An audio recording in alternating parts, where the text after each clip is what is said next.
Hola, bonjour, bienvenue à Barcelone où j'ai rendez-vous avec Adeline, la plus catalane des Alsaciennes. Aujourd'hui, elle va me faire découvrir sa vie, mais aussi la culture locale. La voici, l'Alsacienne du jour. Il s'agit d'Adeline Dontanville, 30 ans. Elle est originaire de Strasbourg et vit à Barcelone depuis 5 ans, où elle travaille pour une organisation internationale. Salut Adeline. Ça va? Ça va et toi? Ouais, c'est bien la première fois qu'on me donne rendez-vous à côté d'un hibou. Effectivement, donc le hibou de la place Verdaguer, c'est un petit peu mon symbole de Barcelone, mon point de repère dans cette ville. Les yeux du hibou te guident. C'est un ancien panneau publicitaire des années 70 dont les yeux s'illuminent la nuit. C'est mon symbole de Barcelone parce que c'est une image à la fois énigmatique mais également attachante, avec ses yeux grands ouverts sur le monde.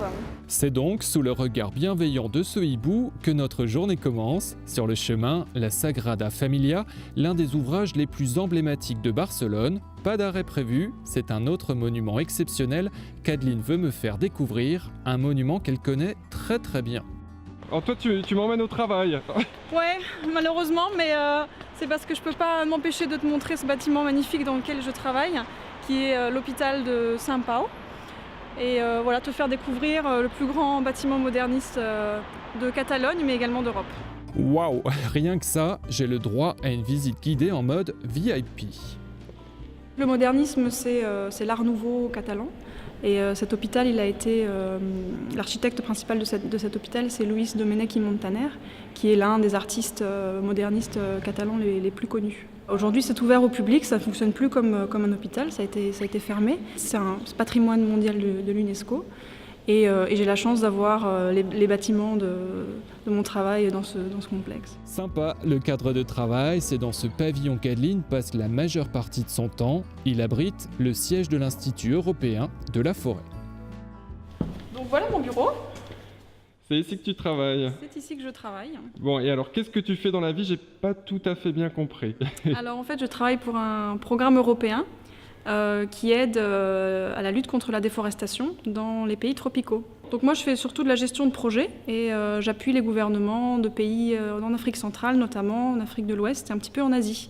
Donc je suis amenée à me déplacer régulièrement dans ces zones-là. C'est pour le travail qu'Adeline s'est installée à Barcelone. Après avoir vécu en Australie, à Londres, à Bruxelles et même aux Philippines, elle a eu envie de découvrir l'Espagne. Je connaissais très vaguement, j'avais été une fois en week-end. Mais j'étais aussi attirée par la culture hispanophone. J'avais envie d'apprendre l'espagnol et j'ai vu ça aussi comme une bonne opportunité de pouvoir mieux connaître cette culture, mieux connaître la ville et puis apprendre l'espagnol. Ah, c'est l'heure de manger. Presque, ouais. Presque, parce qu'avant, c'est l'heure de l'apéro catalan, le vermouth, dans le quartier de Gracia. C'est ici qu'habite Adeline avec son petit ami Luis, originaire du Venezuela. C'est le quartier où je vis depuis 5 ans, qui est un quartier que j'adore vraiment parce qu'il est très typique, il a beaucoup de charme et a conservé vraiment une vie de quartier, petit village, avec beaucoup d'ambiance, beaucoup d'activités communautaires et traditionnelles.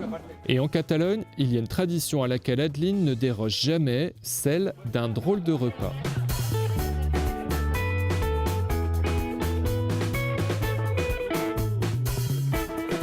Donc là, on est à une calçotada. Donc c'est un repas familial ou entre amis où on déguste des gros oignons qui sont braisés avec une sauce à la tomate et aux amandes. Et voilà, c'est juste délicieux. On profite de tout ça entre amis un dimanche ou un samedi.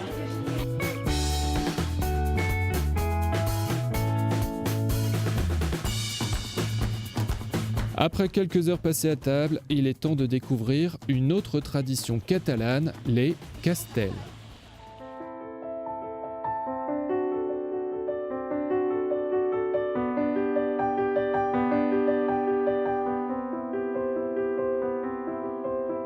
Ces impressionnantes pyramides humaines peuvent atteindre jusqu'à 10 étages. Ce que j'aime beaucoup en Catalogne, finalement, c'est qu'on retrouve un sentiment d'identité régionale très fort, comme on a en Alsace, avec beaucoup de traditions qui sont maintenues et une histoire assez singulière dans un pays. Donc Finalement, pour moi, les Catalans, c'est un peu les Alsaciens de l'Espagne. Je me retrouve beaucoup en Catalogne grâce à mes racines alsaciennes, je pense. Et ces racines et les miennes vont venir consolider cette nouvelle pyramide. Vous nous voyez là, en plein milieu, prêts à soutenir ces acrobates ? C'est sûr, Catalans et Alsaciens n'ont jamais été aussi proches qu'aujourd'hui.